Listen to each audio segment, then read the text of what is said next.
네, 반갑습니다. 우리는 이제 구언론 이제 세 번째 시간에 와 있는데요.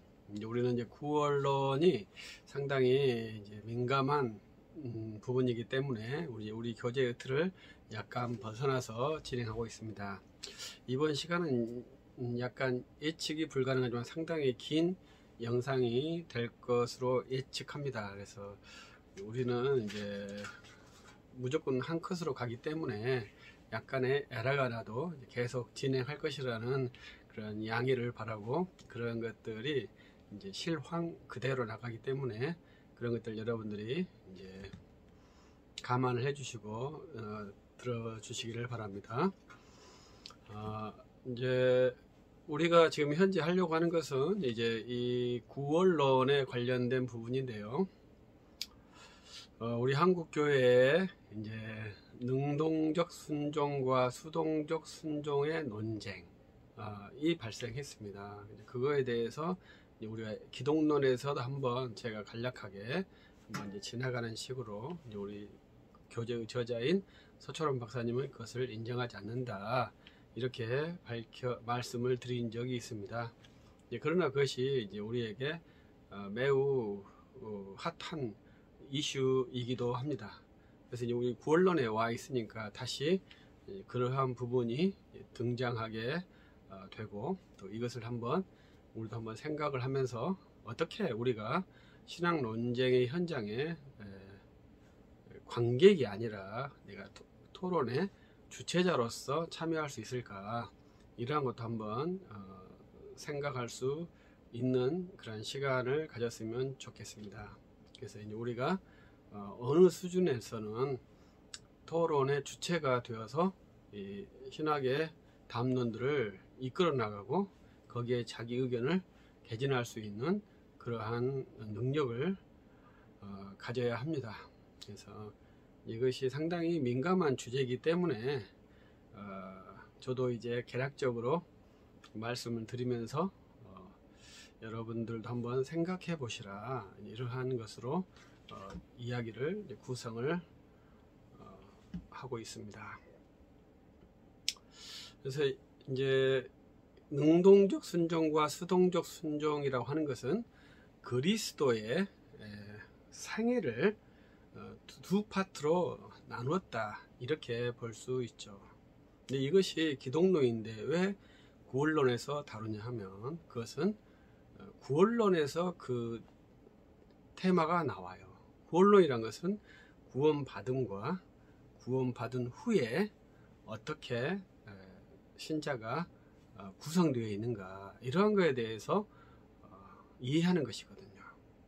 그래서 이것을 여러분들도 우리가 예수 그리스도를 믿음과 그 후에 어떻게 이야기가 진행될 것이냐, 이것은 종교개혁에서 주어진 아주 큰 도전이에요.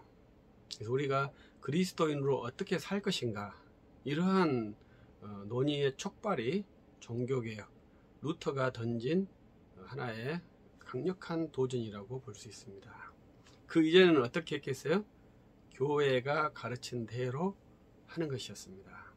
그래서 우리는 개혁파들은 이제 그러한 주의를 맹목적 신앙이다, 이렇게 해서 거부를 하죠. 그래서 우리는 명확한 신앙을 추구해야 되죠. 그래서 언제든지 복음도 명확하게 증거를 해야 하고 자기 주장도 명확하게 증거하는 훈련을 하는 것이 우리 개혁파의 기본적인 자세입니다. 그것이 왜 그렇게 되냐면, 루터가 그 교회가 가르치는 것에 대해서 거부했고 우리도 그것을 인정하고 있기 때문에 그렇습니다. 그래서 우리는 교회는 진리의 기관이지만 진리를 말한다고 진리의 기관이기 때문에 진리가 당연하게 나온다라고 인정하지 않아요. 그래서 이 교회가 거짓을 가르친 경험이 있기 때문에 우리는 교회의 구조에 대해서 항상 불안하게 보고, 또 어떻게 하면 자기를 지킬까 생각을 하죠. 그래서 우리 장로교 헌법 제1조에는 양심의 자유라고 합니다. 그래서 양심의 자유라는 것은 그냥 뭐 이렇게 내 양심, 내 마음이야 이 양심의 자유가 아니고 성도 신앙의 양심의 자유예요. 내가 구원받는다고 생각하는 구원의 도리를 상대방이 해칠 수 없다는 거죠. 그래서 내 신앙 양심을 정확하게 말할 수 있다면 이제 장로교 신자로서 부족함이 없겠죠. 그래서 내가 정확하게 말하는 이 구원의 도리를 스피커인 목사가 나와 다르게 말했을 때 이것을 어떻게 해결할 것이냐, 이러한 논의체로서 이제 우리는 7위 장로를 두었다고 생각을 합니다. 그래서 우리 장로교가 얼마나 성도의 양심을 배려하고 케어하고 있는지 알 수 있는 좋은 예 중에 하나이죠. 그래서 우리는 이제 구원론을 말하는데 지금 그리스도의 능동적 순종과 수동적 순종을 말하고 있으니까 좀 이상하다 생각을 하겠죠. 그러나 이제 우리가 구원론 하면은 이제 우리는 이제 그 기독론 크리스톨로기지 이렇게 안트로폴로기지 로기지로 가는데 닥트리라는 말을 안 써요. 구원론 하면 소테롤로기 이렇게 말합니다. 그래서 소테르라는 구원에다가 로기아라는 단어를 붙여서 구원론 이렇게 용어가 되어 있습니다. 그래서 닥트린이라고 말하지 않는다 이 말이죠. 그래서 우리는 구원론 분야인데 이제 우리 종교개혁 이신층위는 참고적으로 층위론이 아닙니다. 구원론이라고 봐야 됩니다. 그래서 이 이신층위 종교개혁의 교리 논쟁은 구원론 논쟁이에요. 근데 이 구원론 논쟁이 비겨버리는 것이죠. 그래서 양쪽 다 공존하는 것이 대표적인 것이 독일이고요. 영국은 이제 종교의 자유를 선언했고 프랑스는 종교의 그 굴레를 깨버린 그러한 형태로 이제 근대화가 된 것입니다. 그래서 이제 우리가 구원론이 혼돈이 된 것입니다. 근데 이제 이 근대화 되기 전에 이 구원론에서 이제 새로운 논의 한 파트가 나왔는데 이 파트가 칭의론이에요. 그래서 이것은 A Doctrine of Justification이에요. 칭의론이라는 테마가 나왔어요. 그 다음에 또 그 하위 그 섹션은 정가론입니다. 그래서 A Doctrine of Imputation입니다. 그래서 이 세 개의 테마가 있다는 것을 한번 여러분은 기억해 주시면 좋겠어요. 그래서 칭의론이나 정가론은 구원론의 범주에 들어와 있는데 이것이 한 섹션인 것처럼 구원론의 전부인 것처럼 생각하는 것은 상당히 잘못된 이해죠. 그래서 구원론 거대 구원론도 상당히 크다고 그랬죠. 구원론 안에 여러 가지 파트가 있는데 그 파트 안에 칭의론이 있고 정가론이 있는 것입니다. 그래서 그리스도의 능동적 순종과 수동적 순종은 이 칭의론의 안에 있는 것이죠. 그리고 정가론도 거기에 함께 결부되어 있는 것이죠. 그래서 이것을 이제 우리 종교개혁가들은 이제 더블 이중 은혜, 이중 칭의, 이중 정가 이러한 것으로 논의를 했어요. 근데 답은 뭐죠? 결론이 나지 않았다 이렇게 보죠. 근데 우리 종교개혁가 중에서 합의된 것은 이중 은혜는 합의가 되었습니다. 그래서 이중 은혜, 처음에 우리가 은혜로 구원을 받았고 또 은혜로 구원이 이루어진다, 이러한 방식이죠. 그래서 이것은 나중에 뒤로 가면 이제 천주교회와 아주 구체적으로 다른 것이 이 이중 은혜 방식이에요. 그래서 또 이중층이라는 것도 1541년에 레겐스부르크 회의에서 결정이 됐습니다. 그런데 천주교에서도 그 결정이 된 것을 인정하지 않고 루터도 그 결정한 것을 인정하지 않아서 둘이 전쟁을 하는 계기가 됐던 것이 1541년 레겐스부르크 협약인데요. 협약이 됐는데 돌아가서 깨지고 전쟁을 해서 비긴 것이 지금 독일 종교개혁사의 아주 재미있는 내용이죠. 근데 이 이중칭의 문제에서 처음에는 이제 그 은혜로 칭의를 받았지만 나중에는 인간의 공로가 가미가 된다. 이러한 구도로 합의를 한 것입니다. 그러니까 천주교에서는 첫 번째 부분이 마음에 안 들었고요. 루터는 두 번째 부분이 마음에 안 들어서 깨진 것이죠. 이중정가라는 것은 상당히 더 깊은 사변이 있습니다. 이중정가라는 것은 여러 가지의 논의가 있어요. 그래서 그리스도의 능동적 순종과 수동적 순종, 이 두 개의 순종이 정가되는 것을 이중정가를 할 것이냐, 아니면 우리의 죄를 그리스도께 주고 그리스도의 의를 우리에게 준 것을 이중정가를 할 것이냐, 이런 다양한 논의들이 있어요. 근데 정확하게 개념화는 안 되어 있는데, 두 번째, 우리의 죄를 그리스도에게 주고 그리스도의 의를 우리에게 준다. 이러한 구도는 제가 아주 위험하다고 제가 이렇게 SNS에서는 말을 했어요. 왜냐하면 내 죄를 주님께 주는 것이 아니거든요. 주님께서 우리의 죄를 가져가는 것도 아니거든요. 그러한 개념이 왜 나왔는지 모릅니다. 그러한 화살표로 그런 도식이 있고, 그것을 익스체인지라고 해서 교환이라고 하는 구도도 있는데, 그래서 제가 그 익스체인지, 원더풀 익스체인지, 이걸 상당히 이제 조사를 해봤는데, 이것을 아타나시우스나 나지안지스 그레고리스가 최초로 말했더라고요. 근데 이분들은 이 그레이트 익스체인지, 원더풀 익스체인지, 이것을 위대한 교환이라는 것을 요한복음 해석에 주었어요. 그래서 요한복음 해석이 어떻게 되어 있느냐, 아들을 믿으면 그것이 아버지를 믿는 것이다. 이게 원더풀 익스체인지예요. 그래서 삼위일체 신앙을 설명하는 그것에 삼위일체 신앙을 이야기하는 데 사용하는 것이 원더풀 익스체인지예요. 근데 이것을 루터와 칼빈도 이야기했단 말이죠. 근데 루터와 칼빈은 뭐라고 말했냐면, 성찬식에서 일어나는 현상이에요.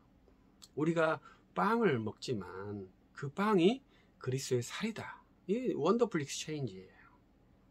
근데 이것이 이제 뭐라고 말할 수 없는 그러한 신비죠. 그래서 이 개념이, 근데 언제부턴가 이것이 죄를 주고 의를 받는 그러한 원더풀 익스체인지라고 사용하는 학자들이 있는데, 그것은 상당히 위험한 발상이라고 생각하고, 교회 사회에서는 나지안지스 그레고리스나 칼빈이 똑같은 언어를 썼지만 개념은 약간 다르죠. 삼위일체의 신비를 말할 것이냐, 성찬의 신비를 말할 것이냐, 이런 것은 좀 감동적이지만 내 죄를 주고 그리스도의 의를 갖는다, 이러한 개념은 상당히 좋지 않다고 생각을 합니다. 그래서 우리는 이제 justification, 그 다음에 imputation, 이것이 있고, 그 다음에 이제 여기에서 justification과 righteousness라는 단어가 있어요. 그래서 우리가 의를 받는다 했을 때, 의를 받는 것은 뭐냐면 이 rightness가 있어야 되거든요. 그래서 이것이 이제 굉장히 중요한 것이라요. 우리가 의를 받는다 했을 때는 이 rightness가 있어야 하는 거예요. 그래서 이것이 어떻게 형성되느냐, 이것이 이제 imputation으로 형성된다, 이렇게 이야기를 구도화 시킨 것이죠. 근데 이런 구도화는 저는 이제 상당히 염려스러운 방식이라고 생각해요. 우리 전통적인 구원론에서는 justification and sanctification입니다. 그래서 칭의와 성화의 구도예요. 이거 뒤에 또 나옵니다. 왜냐하면 이 칭의와 성화가 분리되어 있느냐, 하나냐, 둘이냐, 이게 굉장히 또 난해한 문제거든요. 근데 이러한 것들이 종교개혁 후기에 이제 이신칭의가 확립되면서 어떻게 이것을 세울 것이냐, 이러한 것을 논의를 하면서 일어나는 과정이죠. 루터는 이신칭의와 십자가 신학을 말했죠. 이 칼빈은 이신칭의와 자기 부정을 말했죠. 그래서 이러한 구조라면 좋은데, 이제 인간이 거기에서 역할하는 것, 아니면 그리스도의 무엇을 받는 것, 이러한 다양한 방식으로 사변이 진행되면서 이제 imputation이라는 개념이 좀 더 사색화가 진행되었다고 볼 수 있습니다. 참고적으로 여기에서 이제 우리가 다양한 것이 이제 오브젝트 앤 서브젝트, 객관적, 주관적, 오브젝트 객관적 구원과 서브젝트 주관적 구원, 이러한 개념이 있는데요. 이건 상당히 조심스러운 것입니다. 그래서 이 오브젝트 객관적 구원이 주관적 구원으로 적용된다, 이러한 말은 구원파에서 쓸 수 있는 개념이라고 저는 생각을 해요. 우리 개혁파 신학자들도 쓰는 분들이 있습니다. 그리고 칼 발트도 그 말을 씁니다.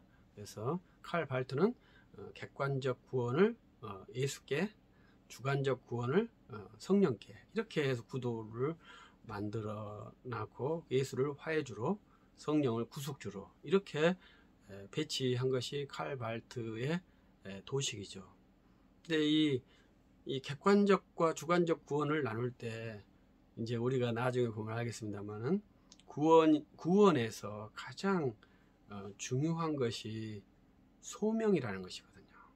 우리는 그 소명을 빼고 지금 칭의로 가서 어떻게 우리가 칭의를 받고, 그 다음에 그 칭의 후에 우리에게 의가 어떻게 전가되느냐, 이러한 것에 논의를 하려고 하니까 이러한 현상이 발생하지 않는가, 그렇게 저는 생각을 해요.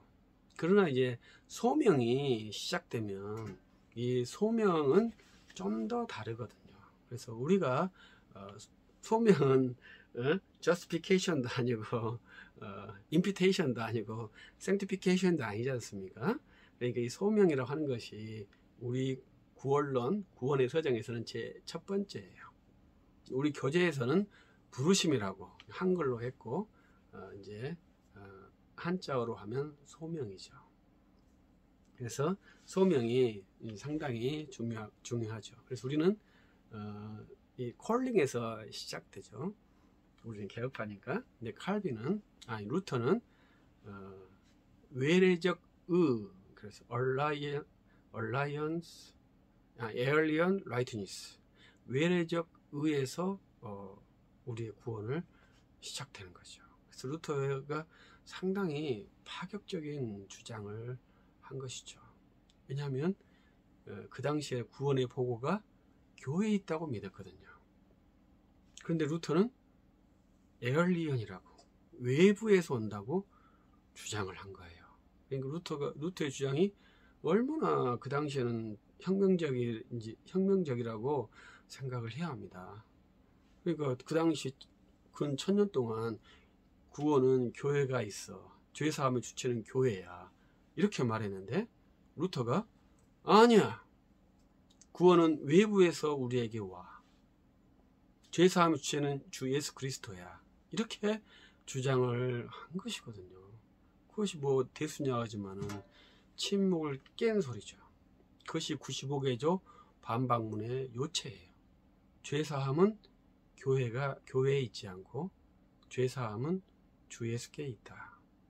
만약 교회가 죄사함 주체라면 주 예수 그리스도보다 더 높은 권세를 갖는 것이다. 이러한 내용이 95개조 반박문의 주요 내용입니다. 여기서 이제 하나의 이제 팁을 이야기하면, 그리스도의 능동적 수종과 수동적 순종을 나누는 이제 계기를 제가 추론을 하면 이해가 돼요. 왜냐하면 우리는 이제 어학 실력이 좀 약하죠. 그러나 종교 개혁가들과 후기에 있었던 분들은 이 언어 실력이 상당히 탁월한 사람들입니다. 그래서 이제 이분들이 헬라어를 거의 다 분석을 했어요. 근데 이제 그리스도께서 하시는 일을 보면, 겟세마네 동산이나 요한복음에서 보면 그리스도께서 이렇게 가는 길에 수동형 단어가 있어요. 그래서 이제 그것을 두 개로 저는 나눴다 생각하거든요. 수동형 단어와 능동형 단어로 그리스도의 행동을. 그런데 그 그리스도의 수동형 단어를 수동형으로 이해하면 되겠습니까? 그리스도께서 겟세마네 동산에서 내 죄를, 이 잔을 내게 주지 마옵소서, 하시거들랑 내 잔을 옮겨 주옵소서, 이렇게 땀방울이 핏방울이 되도록 기도한 것이 주님께서 십자가를 지기 싫어서 주님 아버지께 간절히 간청한 것입니까? 그렇게 이해를 하셔야 될까요? 절대 그렇게 이해하면 안 됩니다. 겟세마네 동산의 기도를 십자가의 예수 그리스도의 십자가의 권위로 이해하는 것은 굉장히 저는 부당하다고 생각을 해요. 가끔 목사님들 그렇게 설교하신 분들도 들었습니다. 근데 절대로 그건 그렇게 이해하시면 안 되고요. 저는 그리스도께서 우리를 얼마나 사랑하시는지, 우리를 구원을 위해서, 우리가 거룩한 길을 가기 위해서 몸부림한 우리에게 놀라운 위로를 주는 그러한 모습으로 보지, 그리스도께서 십자가에 가는 길에 대한 권고의 길로 이해하는 것은, 피동성, 수동성으로 이해하는 것은 매우 부적절한 것이죠. 그리고 우리가 성경을 해석할 때 기본이 문법적으로 해석하는 것이지만 그 문법적에 제한돼서 해석하는 것은 아닙니다. 그래서 그 어휘 자체가 수동형으로 되어 있다고 해서 반드시 그 의미가 수동형이다 이렇게 이해하는 것은 너무 문자에 갇힌 해석이 되겠죠. 어떻게 무죄하신 주 예수 그리스도께서 십자가에 다 이루셨다 이렇게 말씀하실 그런 우리 주 하나님께서 그 길을 주저하시거나 그 길을 수동형으로 소극적으로 그 길을 가셨다고 이해할 수 있겠습니까? 저는 그래서 이 능동 순종과 수동 순종을 나누는 것에 대해서 상당히 우려를 하죠. 근데 그런 것을 많이 나누는 학자들이 많이 있었다고 하죠. 그것은 또 뒤에 나오니까 한번 더 보도록 하겠습니다. 근데 이제 우리가 이 구원론하고 칭의론 하면은요, 어떤 차이가 있냐면, 구원론 하면은요, 구원하신 분은 누구고, 구원받은 자는 누구인가, 또 구원받지 못한 사람은 누구인가, 이렇게 쉽게 구분이 됩니다. 그래서 구원받은 자는, 구원하신 분은 예수 그리스도시고, 구원받는 자는 예수를 믿는 자고, 구원받지 못한 자는 예수를 믿지 않는 사람, 이렇게 성경적인 것이잖아요. 이것을 신학적으로 하면 구주 예수 그리스도와 선택과 육이라고 이렇게 나눌 수 있는 것이죠. 이게 구원론의 하나의 큰 컨셉이죠. 그래서 칼빈은 그런 식으로 구도가 되어 있다고 봐야죠. 기독교 3권, 강요 3권에. 왜냐하면 마지막에 애정론이 나오고 그 다음에 이제 시민 정부가 나오거든요. 그래서 이제 그렇게 한번 이해를 해보고요. 만약 근데 칭의론은 그렇지 않아요. 칭의론도 칭의의 원인, 칭의의 근거 이렇게 말하는데, 이 칭의론의 맹점은 의롭다 함을 받음이지 않습니까? 의롭다 함을 받음에 그 근거를 뭐라고 할 거냐, 이렇게 말할 때 아까 말했듯이 라이트니스, 의라고 말을 해버리는 거죠. 그 의의 근거에서 의롭다고 선언을 하겠다 이렇게 말하는 것이죠. 근데 우리 이신칭의는 어떤 이신칭입니까? 법정적 forensic justification이거든요. 행위에 의한 의를 우리 개혁파 루터와 칼빈은 완전히 인정하지 않았어요. 그러나 이제 후기에 오면서 이 칭의론에 보면 그걸 말하지는 않습니다. 그러나 논리론에 보면은 이 라이트니스를 in word righteousness, 우리 내재적 의를 인정하기 때문에 그것을 옳다 인정하겠다 이렇게 말한다는 것이죠. 그런데 우리 내재적에 있는 의를 주님께서 옳다고 인정하실까요? 인정하지 않으실까요?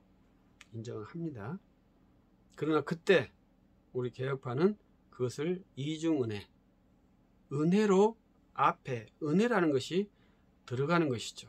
그래서 은혜로 우리를 의롭다 하는 것이지 그 행위의 근거에서 의롭다고 하는 게 아니에요. 그래서 이제 그러한 구도를 한번 생각을 해봐야 되죠. 그래서 우리가 칭의론을 할 때 제가 염려스러운 것은 신자의 행동을 들어가게 되는 것이 염려스러운 거예요. 우리 신학에서는 이 사람의 행동, 사람의 덕, 사람의 가치, 이거에 대해서 극구 부정하는 것이 루터와 칼빈의 신학 모습이거든요. 그래서 우리는 구원받은 후 이렇게 나눴죠. 그래서 우리는 아까 전번 시간에 구원받음, 구원의 종결, 이렇게 과거, 현재, 미래가 구성되어 있다고 말했죠. 그래서 그것을 이제 우리 정통적인 것은 구원의 서정으로 말했어요. 그래서 소명, 중생, 회심, 신앙, 수양, 아들됨, 이렇게 했는데, 이것이 이 항목이 나눠 있지만 이것이 시간적으로는 동시에 일어나는 것입니다. 그래서 이것이 순서적으로 일어나는 게 아니라 동시에 일어나는 것이기 때문에 이 소명이라는 것이 매우 중요하죠. 왜냐하면 이 소명을 이제 외소와 내소로 나누는데 이제 이런 것도 이해를 좀 해주셔야죠. 우리는 언제든지 우리 목사의 소명에서도 외소와 내소를 나눕니다. 그래서 내소가 먼저죠. 그리고 외소가 나중이라고. 목사의 소명은 그렇습니다. 신자의 소명은 다르죠. 외소가 먼저고 거기에 내소가 있는 것이라고 봐야죠. 이 외소라는 것은 복음을 전도하는 사람이 있다는 것이죠. 그리고 내소라는 것은 그 복음을 들으면서 그를 구원케 하시는 역사가 있다는 거죠. 유효적 부르심이라. 그것을 이제 유효적 부르심이라고 하거든요. 그러면 그걸로 해서 우리가 구원이 시작되었다. 여러분이 구원을 받았다. 그러면 여러분은 구주의 누구에게 구원을 받았다고 말합니까? 그 유효적 구원을 이루는 것은 전도자이고, 그 유효적 부름을 유효적으로 만드신 분은 성령이시에요. 그러면 여러분은 누구를 구주라고 말씀하십니까? 나에게 복음을 전도한 사람이 구주입니까? 성령께서 역사하셨기 때문에 성령이 구주입니까? 예수 그리스도를 우리의 구주라고 하죠. 그것이 아주 큰 특징이죠. 근데 칼발트는 성령을 구속주라고 말하니까 그걸 말하는 사람이 없더라고요. 참 이해할 수 없어요. 리디머는 성자 하나님, 주 예수 그리스도십니다. 정통신학에서는 그렇습니다. 그런데 칼발트는 성령으로 그걸 옮겨놨다 이거죠. 여러분은 누구라고 생각하십니까?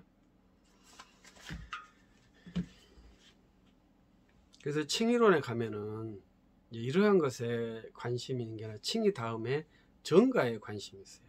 구원은 첫 번째 단추가 소명에 갔다 이 말이죠. 소명 다음에 그 소명이 우리를 중생케 하는 것, 중생케 하고 우리가 회개케 하고, 그러면 거기에 믿음, 그 소중, 회신, 칭, 그 믿음을 의롭다고 인정하신다. 의롭다 하신 분은 아들로 채용하신다. 이것이 순간 하나입니다. 근데 이것을 이제 논리적으로 구분한 것이 구원의 서정이죠. 구원의 서정도 학자마다 달라요. 그래서 제일 처음에 소명은 모두가 다 같아요. 근데 칭의론에서는 칭의 다음에 정가로 가버린다 이 말이죠. 정가에서는 그 정가가 된 가치가 내 안에 들어오는 것을 생각한다 이 말이죠. 어떻게 정가된 가치가 내 안으로 들어오겠습니까? 어떻게 들어오겠습니까? 이런 것을 한번 생각을 해봐야 되죠. 그래서 우리는 의의 정가와 법정적 칭의가 있다고 제가 말씀드렸죠. 그 의의 정가로 받아서 그 의를 의롭다 인정받는 그러한 구도를 정가 교류를 한다면 저는 좀 좋지 않은 구조다 이렇게 생각을 하고요. 법정적 칭의라는 것은 그냥 그 행동과 관계없이 은혜로 선언함으로 그 의가 되었다. 이것이 칭의거든요. 그래서 이제 이신칭의와 이신득의가 있습니다. 약간 다르죠? 득의, 칭의 이게 다른 것이죠. 근데 우리는 그것을 justification이라고 했는데 우리 한국 사람들은 이 두 개를 정확히 분리해서 이해를 해서 분리된 단어를 써요. 영어는 똑같이 써버려요. justification 했어요. 근데 의미가 두 가지가 있어요. 칭의냐, 의화냐 이렇게 이해를 하는 거예요. 그래서 톰 라이트도 justification을 쓰는데 이것은 의화예요. 루터가 말한 justification은 칭의예요. 정확히. 그래서 톰 라이트는 법정적인 칭의를 인정하지 않잖아요. 루터의 법정적 칭의를 톰 라이트는 인정하지 않아요. 그러나 justification은 같아요. 그러면 이 justification의 이 언어는 껍질은 같지만 내용이 다르다. 이렇게 이해를 할 수 있거든요.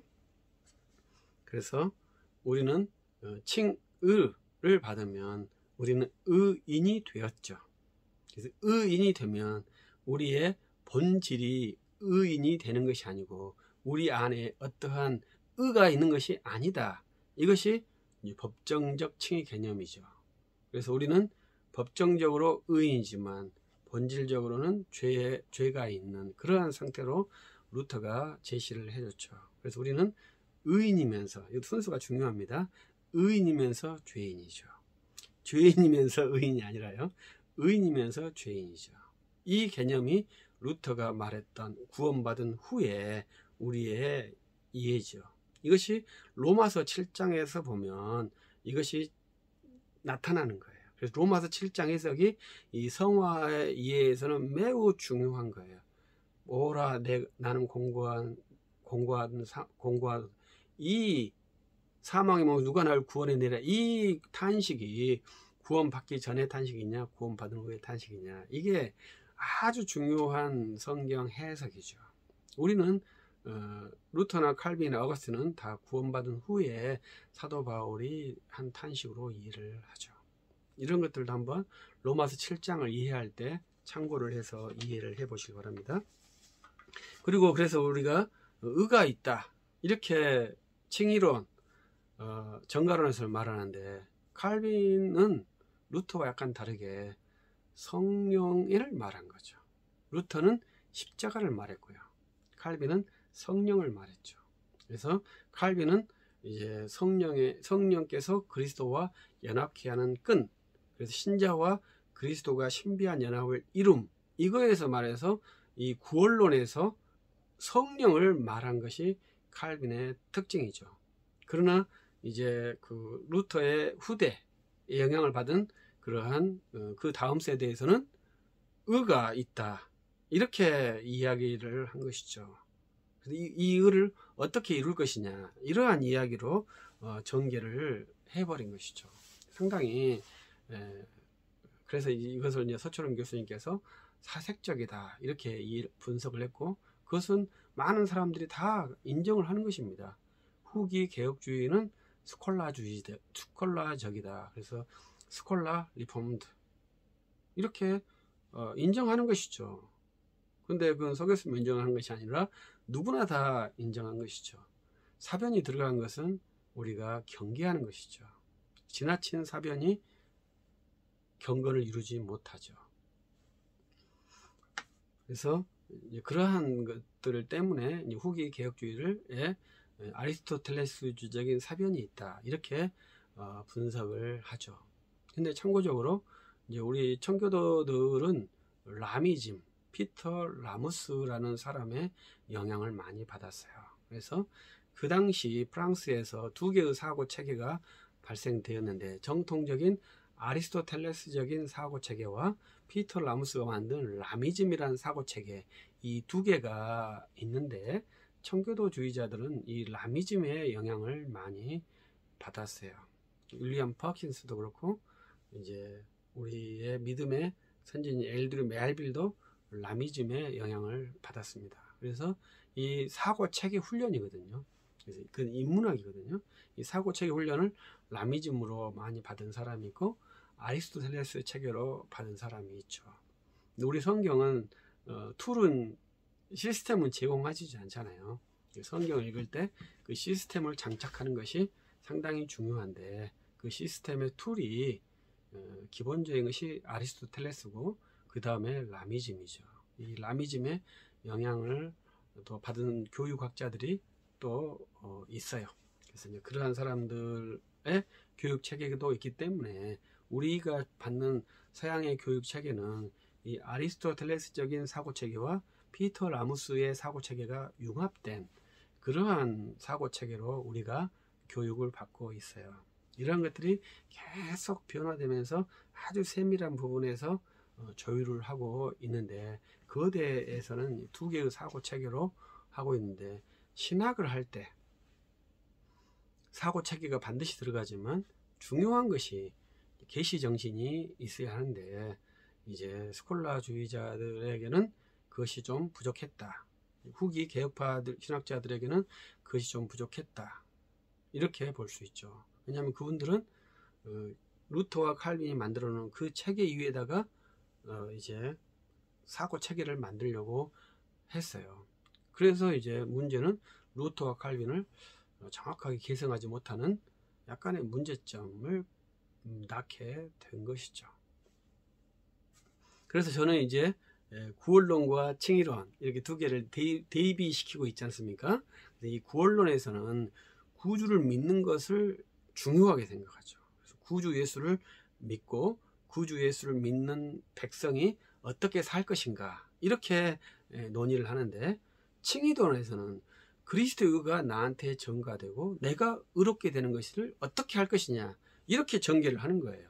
그러니까 약간 다른 것이죠. 그래서 당신은 구원 받았습니까? 하면 나는 구원 받았습니다. 누가 당신을 구원했습니까? 이렇게 말하죠. 근데 구원파는 당신을 구원 받았습니까? 구원 받았습니다. 언제 구원을 받았습니까? 이렇게 물어보는 거죠. 누가 하면은 예수님이 구원했습니다. 그러면 되는데, 언제라고 하니까 갑자기 내가 충격받아서 언제는 잘 모르겠는데요. 이렇게 대답하니까 그러면 안 돼요. 이렇게 하면서 우리 한국교회를 침투해서 성공한 케이스가 구원파지 않습니까?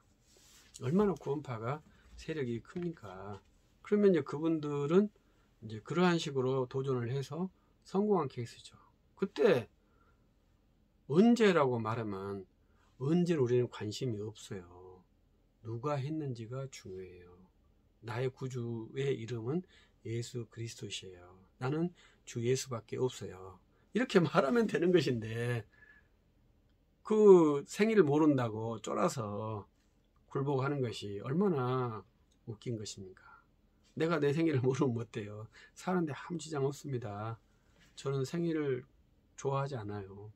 왜냐하면 제가 하는 일을 좋아하지 내 날 중요하지 않다고 생각을 해요.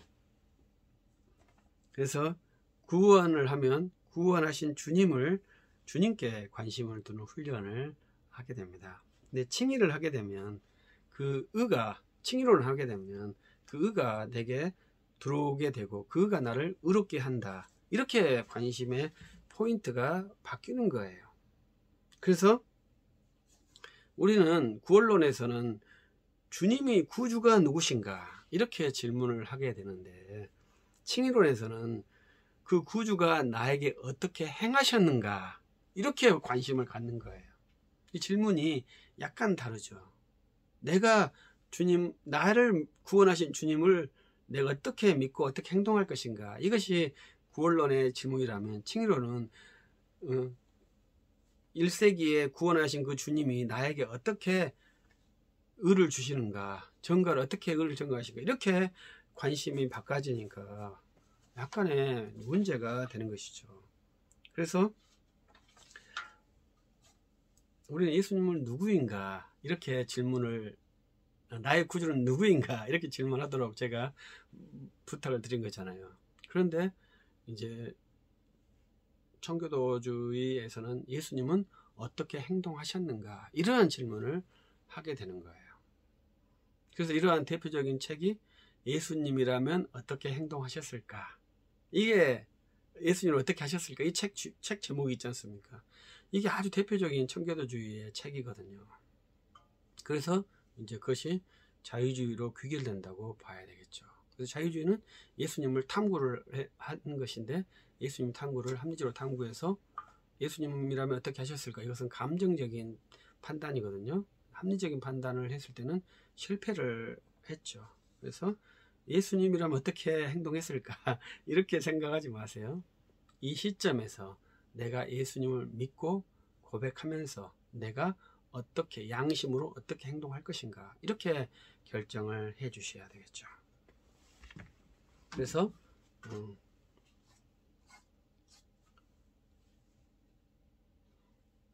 이제 칭의론에서는 우리가 구원받았다. 이제 그러면 우리에게 의롭다 하셨다. 정가했다. 그래서 우리가 거룩하게 된다. 이렇게 이제 방식을 전개되는데, 그때 칭의론에서 부족한 것이 이제 약간의 성령이 약간 부족하다고 봐야 되죠. 존 오웬이 아주 풍성하게 성령론을 전개했죠. 그런데 그 성령론은 이제 좀 더 우리가 제가 연구를 해봐야 되지만 정통적인 성령론은 약간 다르다고 봐야 되죠. 왜냐하면 신자에게 너무나 집중되는 성령론이죠. 전통적인 성령론은 삼위일체 성령론이고, 그리스도와 연합케 하는, 또 그리스도를 고백케 하는, 그리고 신자에게 은사를 주는 그러한 성령론에서 전개한 것이고, 칼빈 같은 경우에는 성경을 이해하게 하고 구원을 적용시키는 것과 교회를 세우는 것에 성령이 역할을 하게끔 구도가 되어 있죠. 그래서 이러한 성령을 이해할 때 문제점이 뭐냐면 성령이 단독적으로 사역하는 것처럼 느끼게 만들어요. 그 신학에서 저도 계속 이렇게 하면서 문제점이, 성령론에서 문제는 성령이 자의적으로 뭐 혹시 예수님과 협력해서 움직이신다 여기까지 하지만 그런 식으로 성령이 역사하지 않는다는 걸 아셔야 돼요. 성령의 역사는 항상 선포된 복음과 함께해요. 루터와 칼빈은 항상 그걸 말했거든요. 그래서 말씀을 통해서, 말씀과 함께, 이걸 항상 강조했어요. 그러니까 이 두 분은 선포된 복음에 대해서 굉장히 강조가 있는 거예요. 그래서 선포된 복음과 함께 성령이 역사하지, 성령이 가만히 기도하는데 이렇게 뇌리처럼 빠바박 오는 그러한 성령은 개혁파에는 없어요. 장로파에도 없어요. 항상 선포된 복음과 함께 성령이 역사해서 말씀을 깨닫게 하고 말씀을 풍요케 하는 방식이에요. 그러나 다른 것으로 신학을 쭉 하다 보면 성령은 하나님이시고 성령은 전지전능하시고 자유로우시니까 언제든지 무시로 올 수 있다, 이렇게 생각을 하는데, 그것은 좀 바람직하지 못한 이해라고 생각을 합니다. 그래서 저는 이제 제가 말했던 이 구원론과 칭의론을 이렇게 딱 나눠서 지금 말씀을 드리고 있잖아요. 이 구원론은 존재론적 구원론이다, 이렇게 제가 분류를 해봤어요. 왜냐하면 구주를 믿으려고 노력을 하니까요. 그러나 이 칭의론은 인식론적 구원론이라고 이렇게 봐요. 내가 구원을 받아서 어떻게 구원을 이룰 것이냐, 이러한 인식에 대한 내용이 상당히 많아요. 그래서 상대적으로 구주 예수 그리스도께서 어디에 있느냐, 이 이해가 없어요. 루터나 칼빈이나 스코틀랜드 초기의 사역자들은 구주 예수 그리스도께서 천상에서 계신다, 이 이해가 아주 선명하게 나타나요. 그래서 제가 박혜경 교수님 박사학위 논문, 칼빈의 기독론, 칼빈의 승천교리, 이거에 대해서 종교개혁가들, 초기 개혁가들 엄청나게 잘 많아요. 그래서 승천일을 기념일로 지키잖아요. 그분들은. 우리 한국교회는 승천일을 부활절까지는 지키고 있지만 승천일은 안 지키잖아요. 이제는 이제 오순절을 지키기도 하지만 오순절, 부활절과 오순절 사이에 승천이 있지 않습니까? 40일째. 그때를 이제 승천일로 지키거든요. 개혁파 교회들은. 우리는 승천일은 안 지키고 뭐 성금요일이라고 이런 건 지키지 않습니까? 개혁파는 성금요일을 안 지켜요. 승천일을 지켜요. 그것은 루터와 칼빈의 전통이 그대로 그 날짜 준수에 있는 것이죠. 그것은 우리가 루터가 말했던 복음, 그리스도와 그리스도의 왕국인데, 이 그리스도의 왕국을 지금 현재 다스리는 것에 대해서 말씀을 하고 있는 거예요. 그래서 그러한 것들을 존재론적으로 보는 것이죠. 그러나 인식론적 구원론에서는 그 승천하신 주님이 지금 다스림에 대해서 많이 약해요. 제가 볼 때는. 그래서 이제 골고다의 그 죽으심을 뭐 수동으로 보고, 그 다음에 생애를 능동으로 보고, 그것이 어떻게 우리에게 효력을 미치는가, 이렇게 판단을 하는 거예요. 그러니까 승천이 빠졌지 않습니까? 그래서 박혜경 교수님이 아마 그것을 봐서 한 상당히 오래전에 쓴 것입니다. 박사논문이. 지금 그분이 교수 은퇴하시니까 지금 한 20년 전에 썼다고 봐야 돼. 20년 전 이전에 썼다고 봐야 되겠죠. 그때 이미 한국교회에 승천이 약하다 이렇게 했으니 그것은 전반적으로 승천에 대한 이해가 약했다고 봐야 되겠죠. 그래서 지금 우리가 예수 그리스도를 믿는다 했을 때 그 예수 그리스도는 1세기 십자가에서 죽으신 예수 그리스도가 아니라 하늘에 계신 우리 사도신경에 고백한 보호자 우편에 앉아 계신 우리의 주 하나님을 믿는 것이죠. 왜냐하면 그분이 우리를 부르신 주님이시거든요. 1세기에 객관적 구원을 해놔서 그 객관적 구원을 근거해서 전도자가 불러서 이렇게 부르는 그런 방식이 아니에요. 우리의 주님은 만유의 주님이시고 살아계신 주님이셔서 그 주님께서 하늘에서 우리를 부르신 것이죠. 그래서 우리가 구원을 받은 것입니다. 그래서 복음 전도가 얼마나 왜 영광스럽겠습니까? 내 이 말을 통해서 구원을 받는데 이 말이 주님의 말이에요. 그러니까 내가 주님의 정권 대사죠. 내 말, 사탄의 권세를 꺾는 것은 지옥 갈 백성을 천국으로 인도하는 거지 않습니까? 그것은 전도자의 음성 외에는 없어요. 성령이 자의적으로 인도하지 않는다니까요. 귀신이 절대로 전도시킬 수 없다니까요. 불신자가 전도할 수도 없어요. 반드시 구원은 신자의 음성에서 나온 그 말을 통해서 그가 구원을 받아요. 그게 얼마나 놀라운 역사입니까? 그래서 전도자가 정권을 가지고 있다고 말하는 것은 그 일을 하는 것이기 때문에 전도자가 정권을 갖고 있죠. 그래서 구원론에서 저는 이 구주 하나님에 대한 가치를 높이자, 이게 제 주장하는 바예요. 그래서 이 구원론에서 사람의 가치를 높이지 말자. 그러니까 우리 신학하는 방법, 성경 해석하는 방법, 사람의 가치는 될 수 있는 데 낮추고 하나님의 가치는 될 수 있는 데 높이고, 이렇게 이해를 하자. 그래서 신학에서는 예수 그리스도의 가치를 높이고 사람의 가치를 낮추자, 이렇게 해야 된다 이거죠.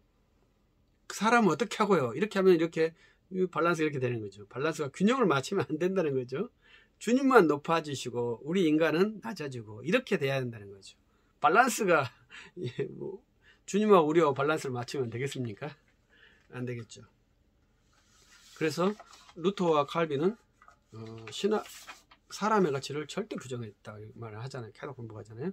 그것이 십자가 신학이고, 칼빈은 자기 부정, 십자가를 침, 죽음과 살림, 이렇게 말을 했죠. 그리고 이제 시간이 좀 오래되고 있습니다만 여러분들이 잘 들어주시길 바라고요. 이제 이 칭의론, 이제 우리가 구원론이라고 말하는데, 이제 그 종교 개혁을 이제 완숙기에 들어갔을 때 천주교에서 회의를 연 것이 트렌트 회의거든요. 이 트렌트 회의에서 여러 가지 법령을 다 만들었어요. 그래서 성경의 범위, 원죄론 다 만들었습니다. 그 중에 칭의론 부분에 와 있는데, 이 칭의론이 가장 뜨거운 감자죠. 그래서 1999년에 천주교와 루터교회가 화해를 했을 때도 칭의 화해 조약입니다. 칭의 교리가 거기 들어가요. 그래서 칭의라는 것이 그만큼 중요한 것인데, 저는 이 칭의를 구원론의 범주로 제한시키라 이렇게 말해요. 칭의론을 단독도 놓지 말라 이렇게 말하죠. 근데 이제 트렌트 회의에서 결정한 것들을 우리가 본다면, 한번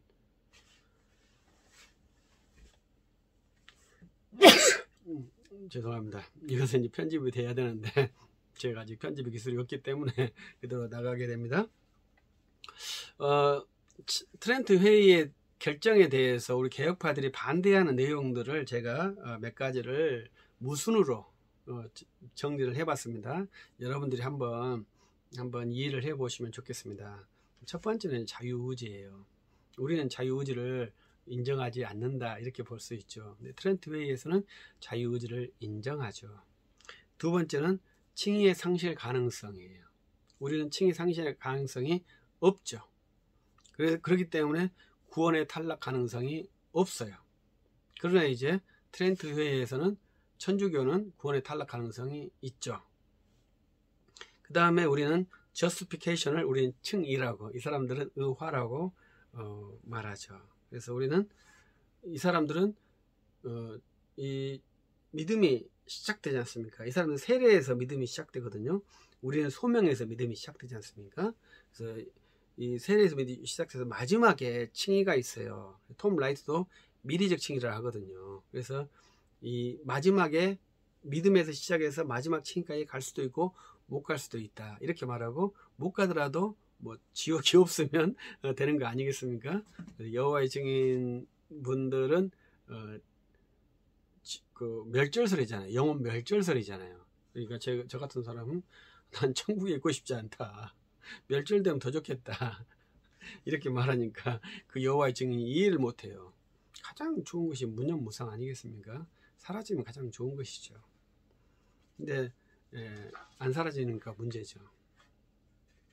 근데 이제 마지막에 이제 칭의가 되는 구조가 천주교의 구도예요. 톰 라이트나 모든 이렇게 사람들은 마지막에 칭의가 있어요. 우리는 justification이 첫 번째 있잖아요. 그 마지막에는 sanctification and glorification이에요. 그 성, 견, 영, 견인이 있고 영화가 있는 것이 우리의 그 구원의 서정이죠. 그 다음에 이 사람들은 선행 후 칭의라 말했죠. 우리는 칭의 후 선행이죠. 그래서 칭의와 성화의 구도예요. 이것이 돼 있고요. 그 다음에 이제 우리 영어로 하면 모노기즘, 시너기즘 이런 말이 있는데, 우리는 모노기즘이죠. 단독설이라고 그래요. 하나님께서 단독으로 구원하시고 하나님께서 단독으로 구원을 완성시키셔요. 이것이 더블 그레이스, 이중 은혜, 이 모노기즘이거든요. 시너기즘은 신인 협력주의. 사람은 어떻게 할까요? 나는 무엇을 할까요? 이렇게 질문하는 것이 이제 시너기즘이죠. 근데 그것을 이제 우리가 말하죠. 내가 10,000명을 전도했어요, 이렇게 말할 수 있죠. 그러면 그것이 신인 협력이겠습니까? 아니죠. 사도 바울처럼 나는 죄인 중에 괴수입니다, 이렇게 말하니까 모노기즘이 되는 것이죠. 그 다음에 이제 말했듯이 우리는 imputation, 우리는 의의 전가를 말합니다. 그러나 천주교는 infuse, 의의 주입, 이렇게 말하죠. 그러니까 의의 전가를 말하는데 의가 우리에 들어온다고, 전가에서 의가 들어온다고 말하는 것이 imputation, doctrine of imputation이라고 하죠. 근데 우리는 전가를 말할 때 의가 들어온다는 말을 안 해요. 구원론에서는. 그것이 중요한 것이죠. 그러나 전가는 말해요. 왜냐하면 본질이 들어오는 게 아니거든요. 이것이 굉장히 중요합니다. 의라는 본질이 우리에게 들어온 것이 아니고, 우리는 항상 법정적인 걸로 들어오고, 우리는 항상 나를 부정한 형태로 나가기 때문에 imputation, impute를 말하는 것이죠. 그러나 infusion을 하면은 본질이 들어와 버려요. 그래서 우리가 어떤 신의 본질이 우리 안에 들어오기 때문에 이제 문제가 되는 것이죠. 이제 imputation을 말하는 사람들도 본질이 들어온다는 말은 절대로 못합니다. 그러나 의가 들어왔다는 말은, 내가 어떠한 형태로 의를 만들었다고 하는 것은 시너기즘적인 요소가 들어간 거 아니겠습니까? 그런 것들을 면밀하게 검토를 한번 해봐야 되죠. 그 다음에 이제 마지막으로는 믿음의 확실성을 거부해요. 우리가 첫 번째 구원의 확실성을 말했지 않습니까? 우리는 구원의 확실성을 갖고 있는 사람입니다. 그 구원의 확실성의 근거가 십자가의 피예요. 그리고 하나님의 의지예요. 두 가지를 구원의 확실성으로 갖고 있는 것입니다. 근데 이 사람들은 구원의 확실성을 가지면 교만하다고 그래요. 구원의 확실성을 타인이 부여해 줘야 되는데, 그 부여해주는 주체가 교회라는 거죠. 이 얼마나 좀 황당합니까? 그런데 이제 그러한 것이 지금까지도 유지되고 있고 확산되고 있는 것이 특징이죠. 그리고 이제 마지막으로 이제 그리스도의 능동적 순종과 수동적 순종에 대해서 이제 이야기를 하도록 하겠습니다. 이제 김재성 교수님께서 이런 책을 쓰셨어요. 그래서 이 책을 이제 읽고 지금도 계속 읽고 있습니다. 근데 이제 몇 가지 이제 상당히 이제 주관적인 데이터가 많아요.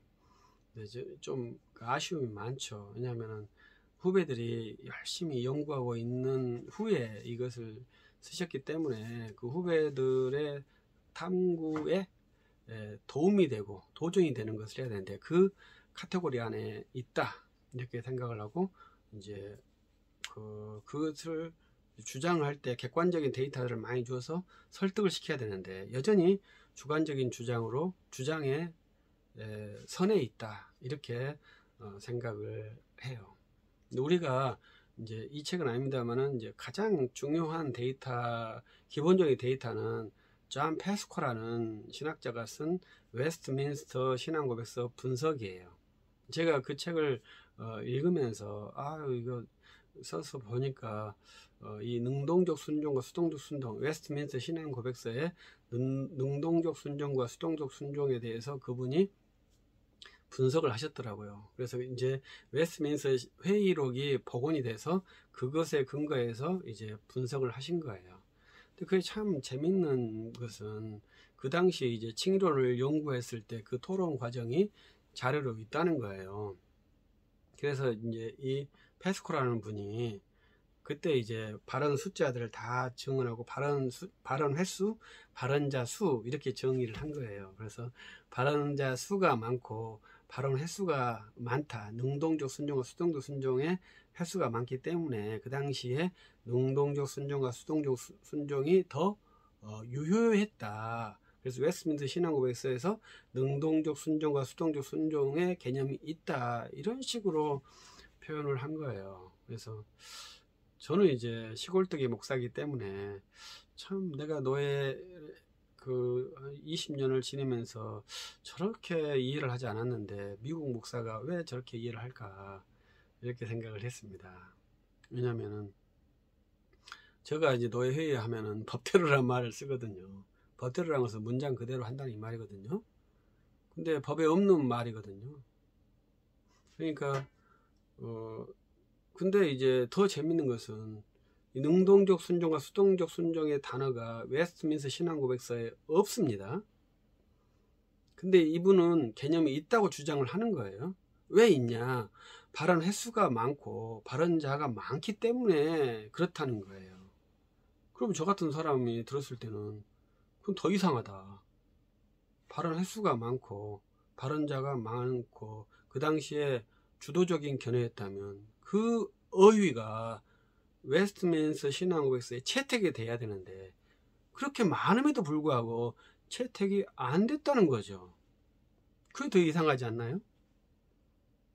그게 더 이상해야 되겠죠. 그런데 이 페스코라는 분은 많기 때문에 있다 이렇게 말하는 거예요. 문장에는 없는데. 그러니까 이 페스코의 분석이 상당히 밸런스가 안 맞죠. 왜냐하면 가장 중요한 것은 텍스트거든요. 텍스트, 결정된 텍스트를 근거해서 분석을 하는 것이거든요. 그러니까 이 결정된 텍스트를 보고 그때는 발언자 수도 많고 발언 횟수도 많은데 왜 이 문장이 채택되었을까? 이렇게 이해를 해줘야 합리적인 구도로 볼 수 있는 것 아니겠습니까? 그런데 제가 또 이해할 때는 그때 발언 횟수가 많고 발언자 숫자가 많다지만요. 그때 전체 회중의 숫자는요. 상당히 많아요. 그 발언자 수가 대다수가 아니에요. 듣는 사람이 훨씬 더 대다수예요. 그것도 아셔야죠. 발언자가 많으니까 청중이 모두가 다 그 발언에 동의했다고 볼 수는 없잖아요. 그래서 아무튼 간에 우리 웨스트민스터 신앙고백서는 능동적 순종과 수동적 순종이라는 어휘를 채택하지 않았어요. 없습니다. 그래서 순종과 완전한 물음, 완전한 보상 이렇게 돼 있죠. 순종이라는 단어는 로마서 5장 19장에 있기 때문에 그것을 거부할 수는 없죠. 그래서 이제 이 웨스트민스터 신앙고백서의 특징이 뭐냐면은 그리스도의 순종이라는 단어가 신앙고백서에 들어간 겁니다. 우리 사도신경을 한번 해보셨나요? 사도신경에는 그리스도의 순종이라는 말이 없죠. 그냥 잉태하심, 고난받고 죽으심 이렇게 되어 있죠. 그러니까 근데 이제 순종이라는 것이 이제 고백서에 들어갔기 때문에 이제 그것이 성경을 많이 연구하다 보니까 그런 것이 있었다. 이렇게 들어왔다고 봐야 되죠. 성경에 근거했기 때문에 그것을 거부할 수는 없죠. 그러나 그것이 어떨 것이냐, 이거 정확한 매뉴얼을 만드는 것은 또 다른 문제입니다. 근데 이것이 능동적, 수동적이다 이렇게 규정하는 것은 독단적인 것이죠. 어디에 근거해서 그걸 나눈답니까? 그건 참 이해할 수 없는 일이죠. 그런데 이제 우리 이 책에서 이제 능동적 순종, 수동적 순종 개념이 루터에게 있다 이렇게 말한 것은 저는 상당히 황당하다고 생각해요. 루터가 우리가 에얼리언 라이트니스 이것을 수동적 의라고도 말하거든요. 패시브 라이트니스 이렇게 써요. 근데 그 의는 그리스도께 주는 게 아니에요. 우리한테 주는 거예요. 그런데 왜 그리스도께 루터의 능동적 개념, 수동적 개념이 있다고 말을 한답니까? 이것은 너무나 데이터를 독단적으로 왜곡적으로 운용하는 거잖아요. 능동적 순종, 수동적 순종은 그리스도에게 해당되는 것이죠. 루터가 말했던 것은 우리 신자에게 해당되는 거예요. 그 같이 놓아서 이 능동과 수동이 있으니까 된다. 이건 부당한 것이죠. 그러니까 이렇게 순종 나오면 능동과 수종이고 능동, 수동 나오면 이건 그리스도의 순종을 이렇게 말을 아무데나 다 붙여버리면은 그게 논리는 아니잖아요. 논리는 정확한 근거에 해서 전개를 해 주어야 되죠. 그래서 그 하나로 저는 이제 이 책이 문제가 있다. 왜냐하면 루터는 그리스도의 능동적, 수동적 순종에 대해서 말하지 않거든요. 수동적 의와 능동적 의를 말해요. 그것은 그리스도와 관련된 게 아니고 신자와 관련된 거예요. 그리고 이제 여기에서 이제 두 번째에서 이제 그 개념이 나오거든요. 근데 여기서 말하지 않아요.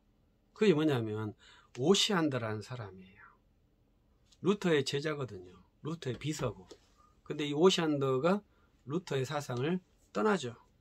루터가 계속 권면을 요구하지만 끝내 거부하고 루터파에서 배제되는데, 루터가 소천된 뒤에 독일 교회가 두 개로 나뉘어요. 멜랑통파와 순수 루터파하고 나뉘어요. 그리고 오시안더파가 있는 거예요. 그래서 오시안더파와 이 세 개파에서 이 멜랑통파와 순수 루터파가 오시안더를 함께 거부해요. 이제 이 교수님, 김재성 교수님 말했던 그 오시안더를 공격했던 사람은 멜랑톤의 제자예요.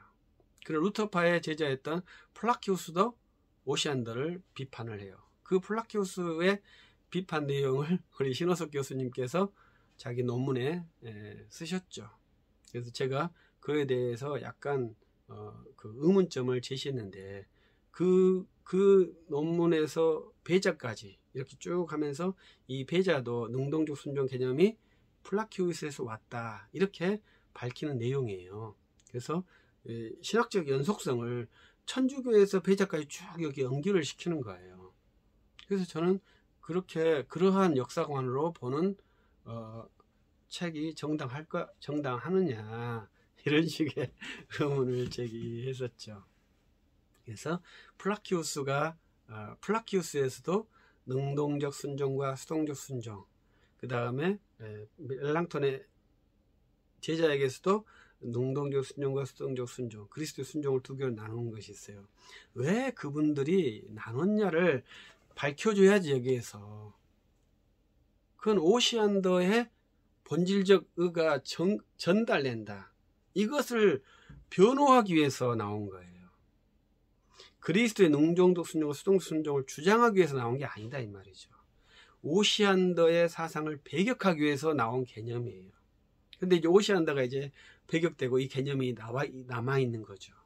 그래서 이 개념이 주인이 돼버린 거예요.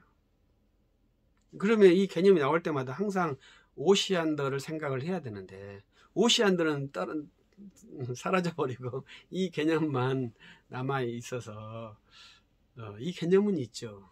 그래서 이 개념이 이제 전 유럽을 다 다닌 거죠.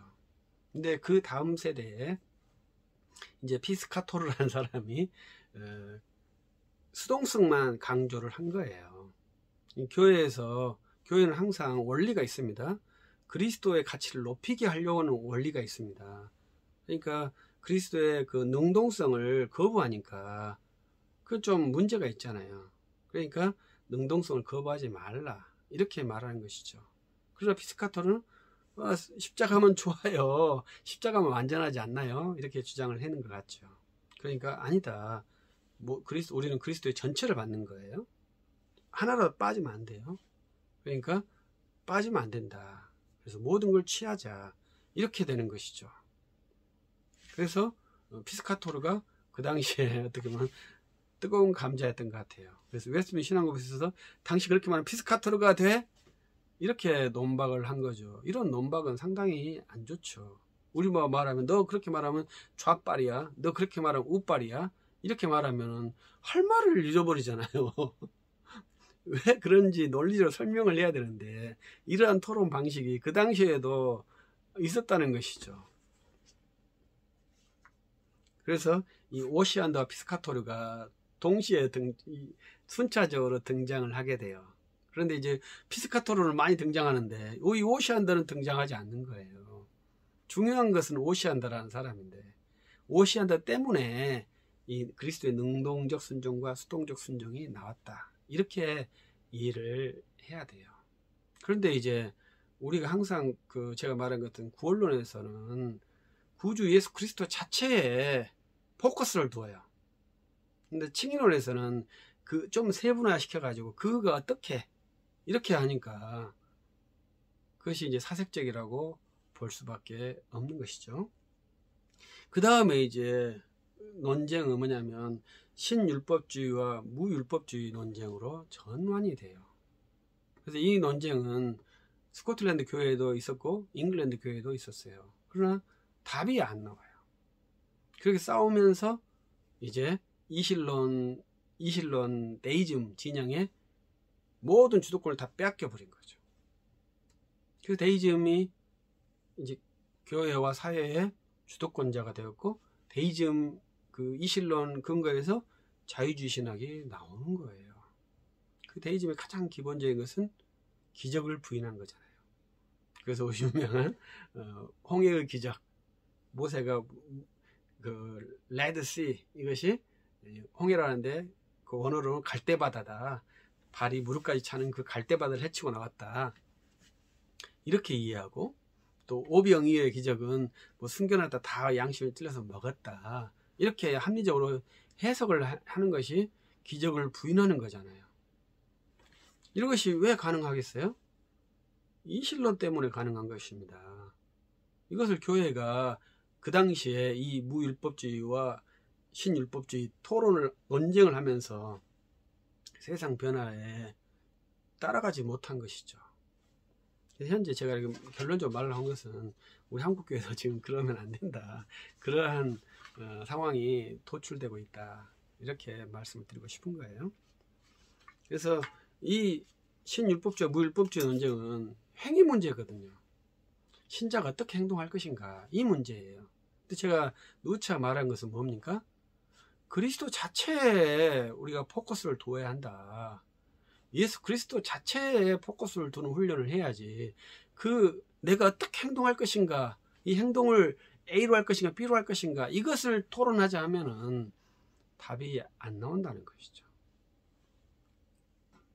그래서 우리가 지금 이머징 처치에 대해서 제가 연구를 하고 있는데 우리가 온라인 예배를 실시했으니까 온라인 예배가 실시되면 이머징 처치가 시작되었다고 보거든요. 그럼 우리가 카페교회를 할 것인가 말 것인가? 카페교회를 해야 되겠습니까? 말해야 되겠습니까?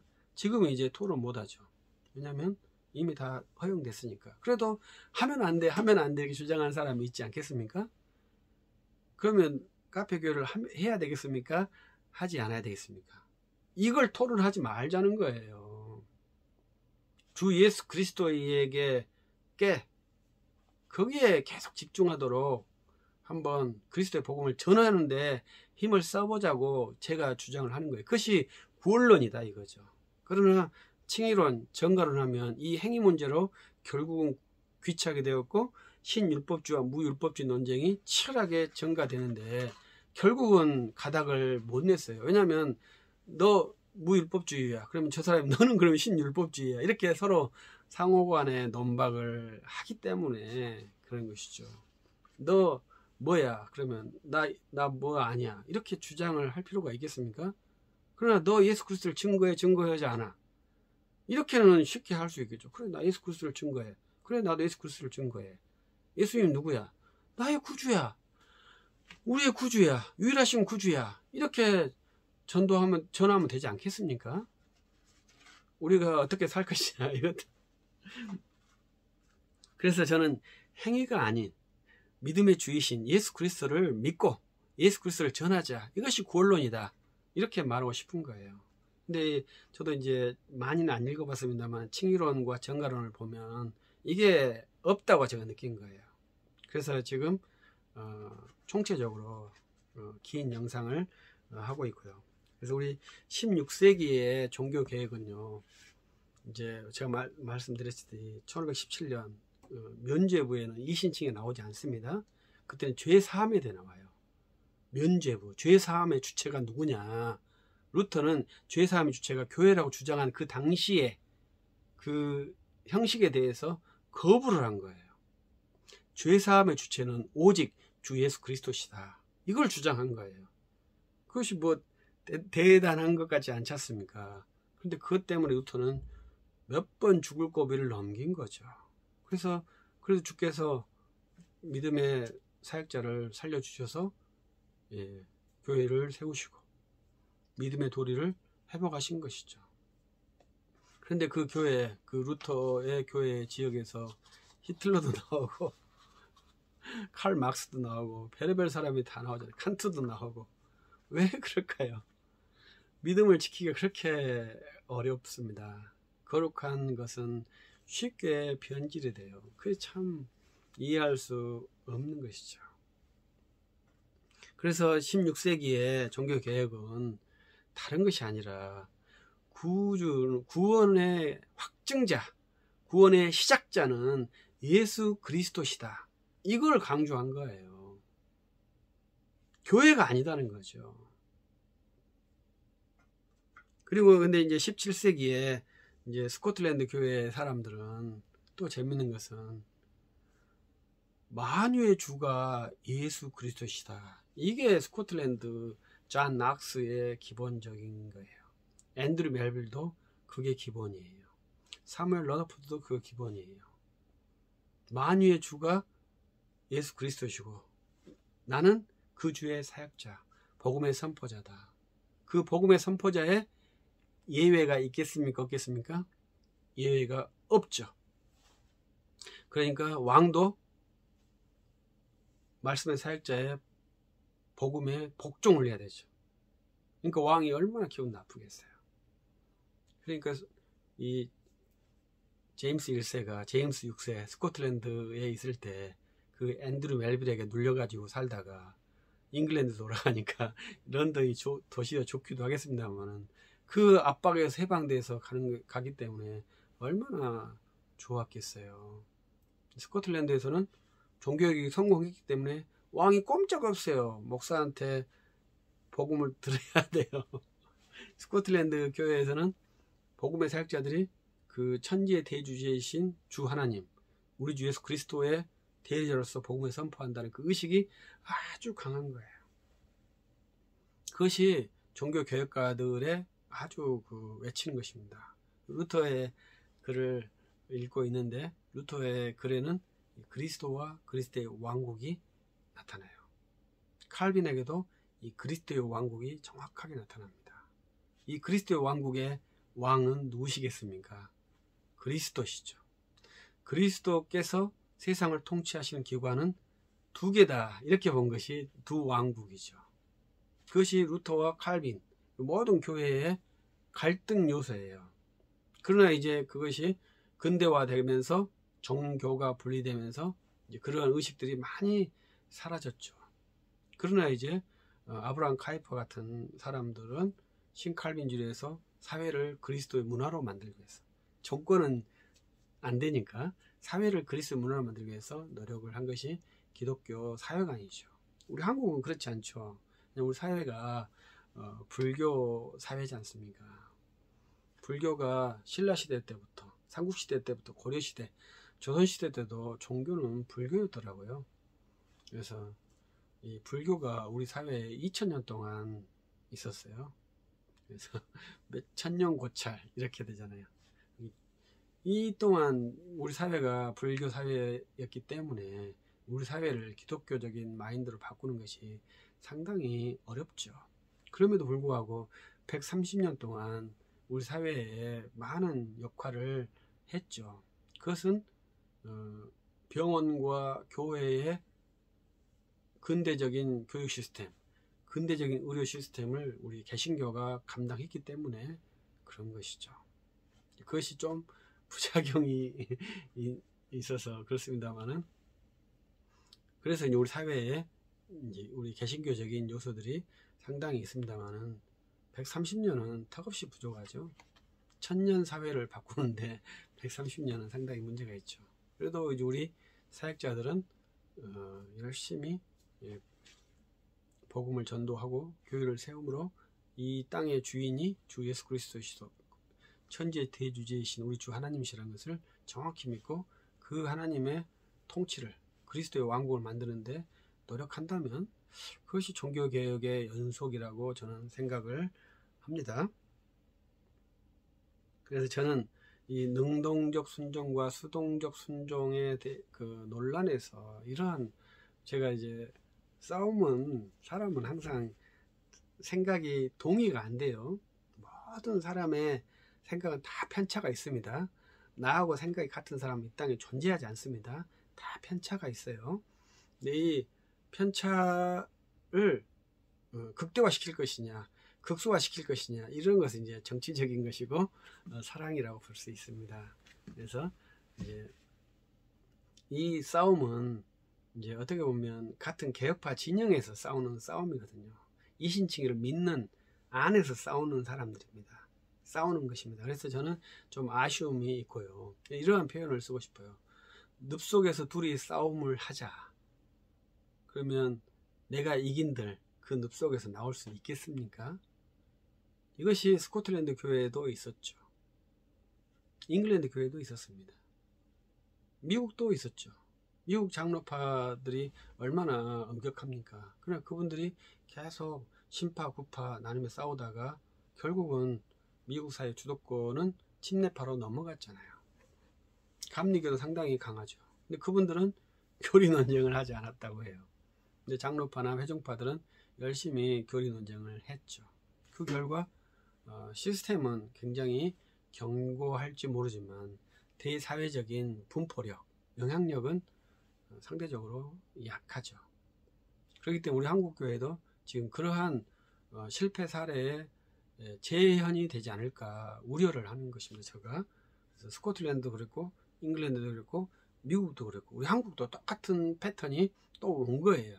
그래서 이것을 치열하게 싸울 것이냐, 답이 나온다면 좋은데 잉글랜드, 스코틀랜드, 미국 모두 답이 안 나왔고 사회적으로는 다운됐고 사회적으로 교회적 지위를 박탈됐고 그러한 상황이 왔기 때문에 저는 늪에서 싸우는 싸움이다, 이렇게 말씀을 드리고 싶어요. 그리고 우리가 싸울 대상, 진짜 싸울 대상이 누구인가, 이것도 한번 생각을 해봐야 되죠. 저 사람의 오류를 수정하는 것도 중요한 미션이죠. 그러나 그보다 더 우선한 미션이 있을 거 아닙니까? 그 진짜 최우선한 미션이 무엇일까요? 그것을 한번 생각해 봐야죠. 우리 그리스도인에게 가장 우선한 미션은 주 예수 그리스도를 증거하는 것입니다. 그것 외에 다른 것이 우선하지 않아요.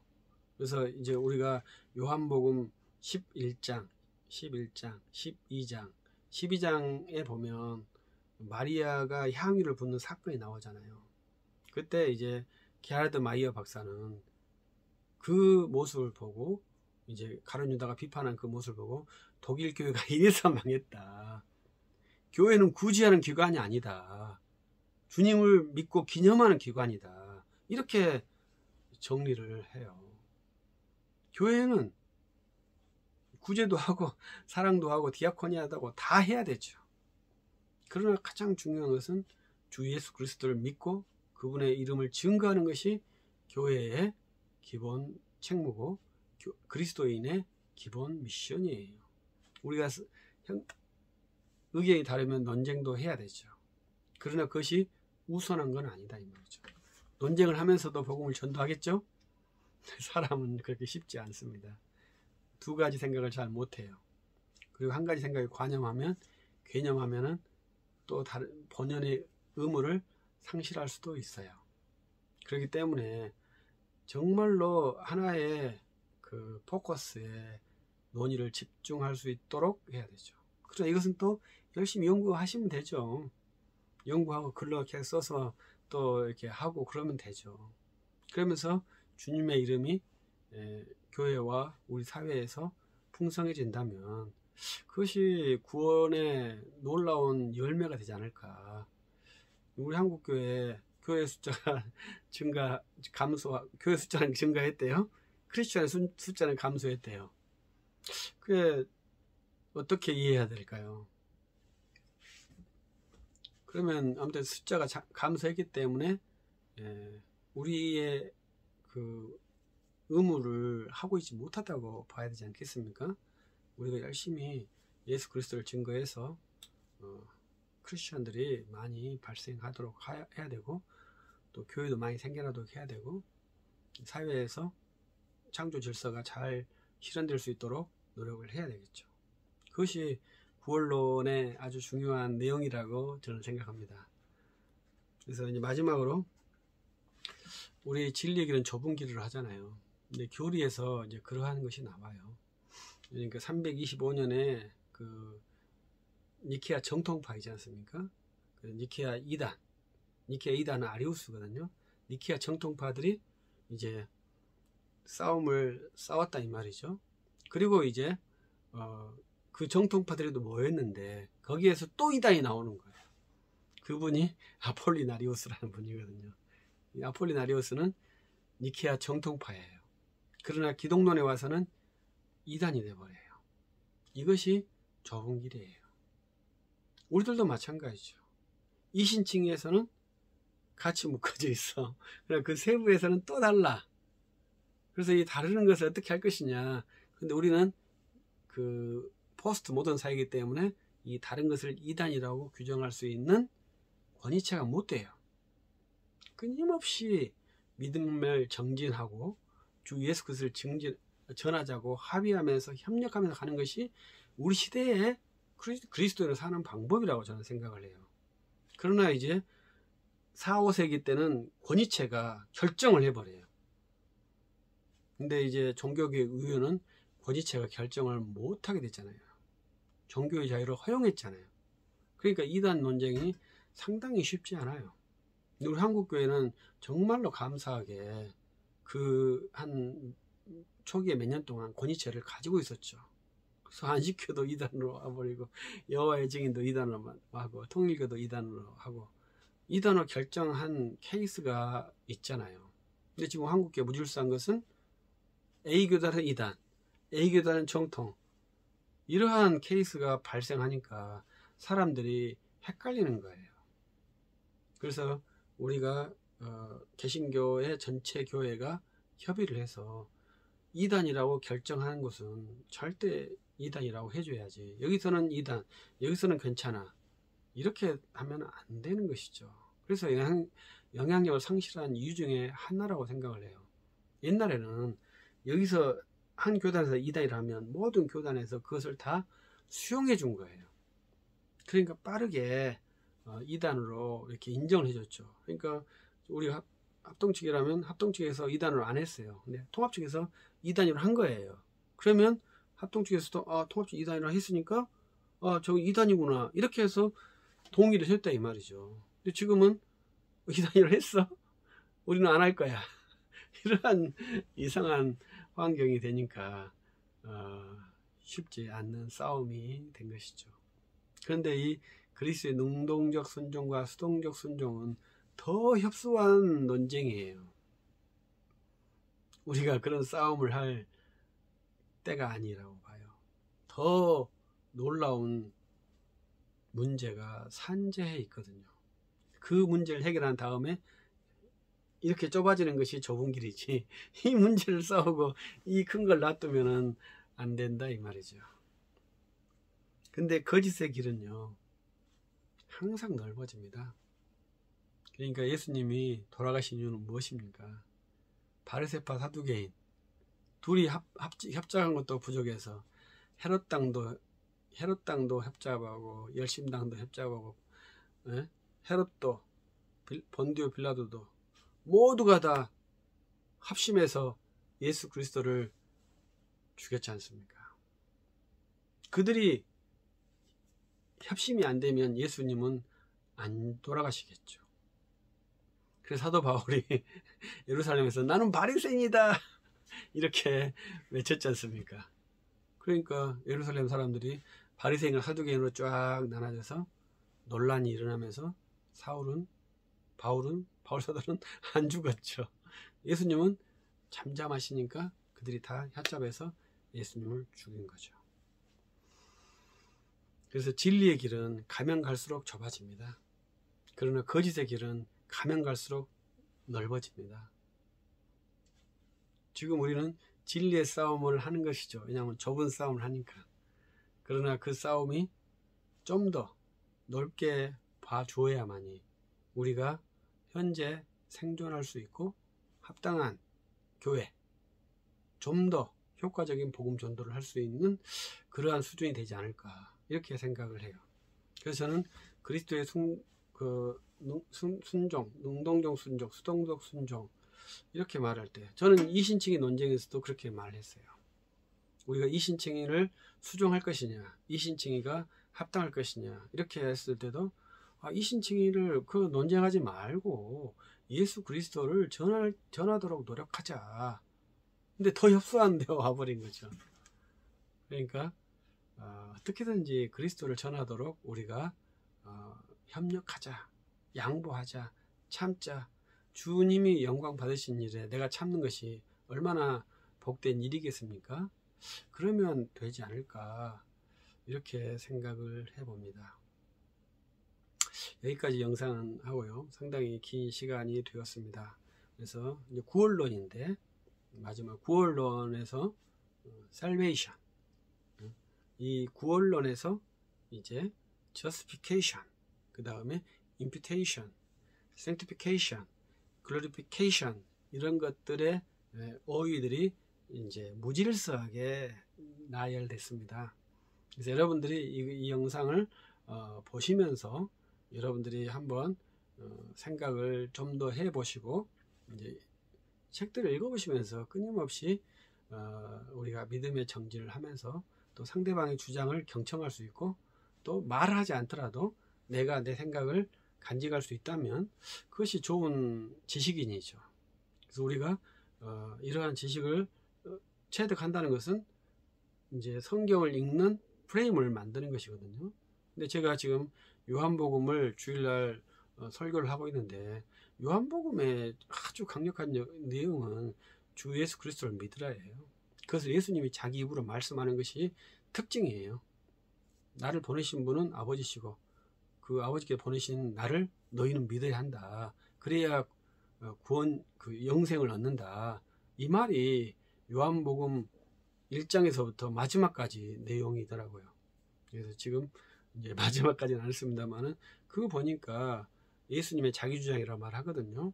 그래서 자유주의 학자들은 예수님의 자기주장이 없다, 은닉기독론이다, 간접기독론이다 이렇게 말하지만 요한복음에서는 너무나 정확하게 예수님의 자기주장이 나타나는 거예요. 그래서 이 자유주의자들이 요한복음을 신화적으로 다시 비평학적으로 해석을 하면서 그 주장을 다 무력화시키면서 주석을 한다고 보아야 됩니다. 그러나 제가 요한복음을 이렇게 읽으면서 해석한 바로는 예수님께서 로고스이시고 참 빛이시고 세상을 주관 하나님 어린 양이시고 이 일을 믿어야만이 영생에 이른다. 이 일을 믿는 방법은 성령께서 역사하셔야 된다. 이것이 주요한 내용이에요. 그래서 아들이 영광을 받으면 아버지께서 영광을 받으신다. 이 일을 성령이 하신다. 그게 삼위일체가 되는 것이죠. 그래서 이 구원론에서 제가 누차 강조할 것은 구원주이신 예수 그리스도를 믿어야 한다. 이것을 강조하고 싶고요. 그래서 구원받은 후에 어떻게 살 것이냐, 이것은 어떻게 살겠어요? 믿음으로 살면 되겠죠. 그래서 믿음의 주이신 예수 그리스도를 우리가 굳건히 믿고 그분을 붙들고 그분을 고백하고 그분을 전도한다면 구원받는 그리스도인이라고 말할 수 있을 것이라고 생각을 합니다. 그래서 제가 이 영상은 우리의 논의를 전개한 것이기 때문에 결론은 아니에요. 과정이 있는 겁니다. 여러분들이 참고하시고 어떤 결론이 나올 거라 생각하지는 않아요. 그래서 이 과정이 있기 때문에 이 과정에 대한 개략적인 브리핑, 또 우리들의 구원론에 대한 그 복잡함, 이런 것들을 한번 영상으로 담아 보았습니다. 여러분들이 한번 깊게 생각하시고 또 우리 교재를 읽어보시고 다양한 저서를 읽어보시면서 이 구원에 대한 아주 체계적인 이해를 했으면 좋겠다. 이러한 바람입니다. 수고하셨습니다.